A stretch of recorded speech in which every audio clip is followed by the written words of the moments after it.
right, okay, thank you. Welcome to World Class Education. My name is Dr. Bradley. We have a beautiful class today. It is my hope to make sure that we learn something positive today. Now, I am not a motivational speaker. You know, people confuse ministers with motivational speakers.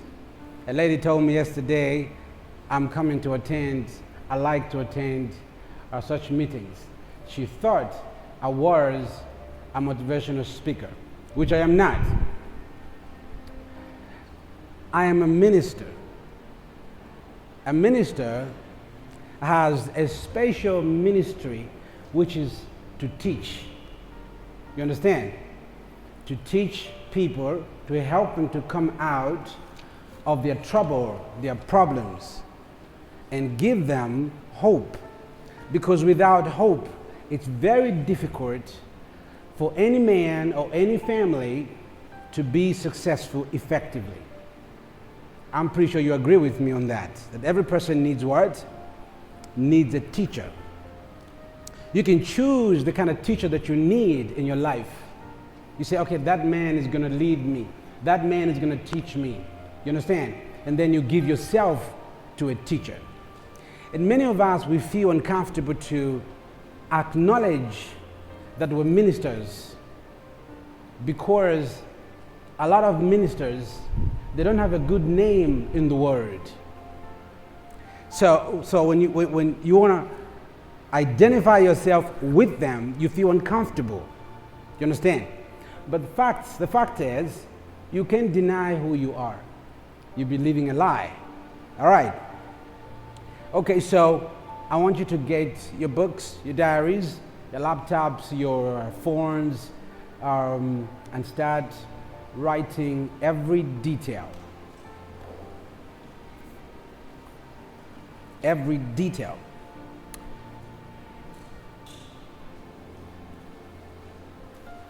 The learning objectives that we're going to look at today, one of them is the confession of faith. The confession of faith.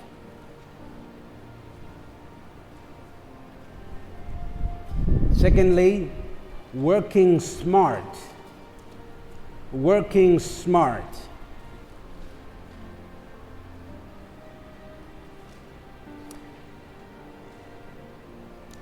And thirdly, progress.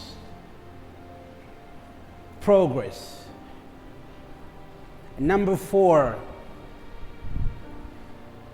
moving on.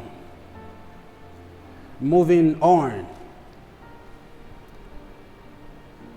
Number 5, opportunity. Opportunity. And number 6, time management. Time management.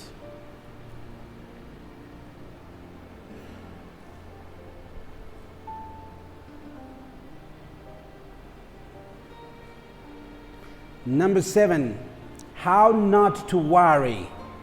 How not to worry.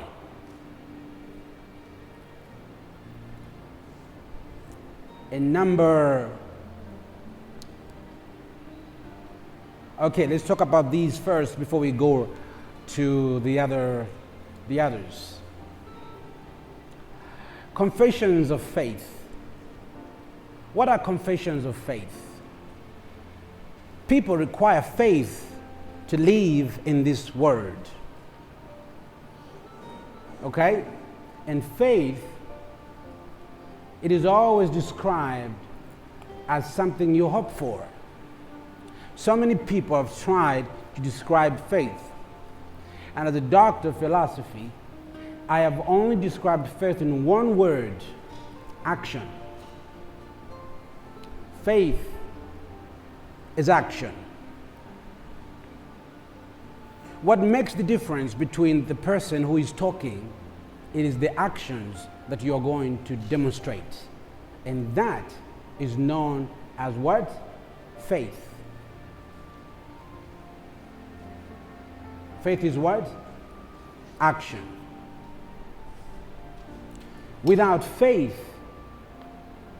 that means you have no work because you will not act. So we can see that we've got a problem when we don't have faith. So I've given you a definition of the first one. What's the second one? What's the second one? Huh? Say it again. Working smart. A lot of people tell us to work hard. They say, work so hard. There's need for you to work hard. We're told to be committed and work so hard. But then I found out that most people that work so hard are very broke and very poor. So where is the problem? Because they confuse hard work with the results, with working smart. A lot of people that work very smart and not hard get great results. You understand? I hope you're writing every detail. Working hard is not very smart. It just means that you're working hard. Just because you're working hard, it doesn't mean that you will get the results that you expect. People sweat for money, the money they make. They do a lot for the money they make. They have this responsibility to work hard. They feel, if I don't work hard, I will not make the profits I need. And then they'll work hard. And in the end, they make no profit. Yet, they have put in so much in the business, or so much time in that marriage, or in that family or company. But the results are not compared to what they expected. What's number 4? Number 3, sorry. Progress. Progress. What is progress? What is progress? It is necessary that the person makes progress. You're expected to make progress in everything that you do. You are expected to make progress. It could be you and your wife, you and your child, your daughter, you and your brothers, your company. Everything that you do is expected to make progress. How do we read progress? By seeing how we are growing in our business, our relationships. You understand that? We can see progress by those things we're doing. Do you understand? So progress is necessary. A man can only be fulfilled when he begins to make progress. You understand? You cannot be fulfilled if you are not making progress. No, you cannot be fulfilled.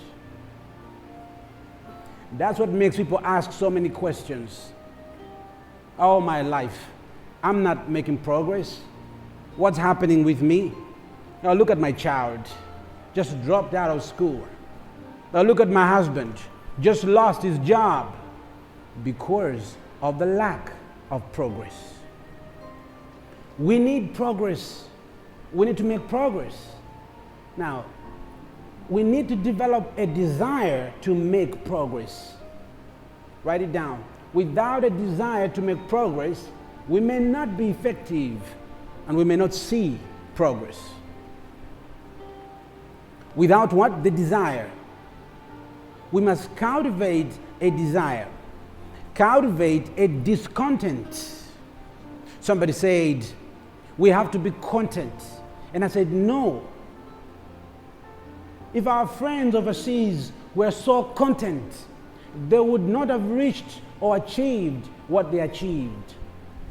Religion teaches us to be content. Be content with the things that you have. It's a first mistake.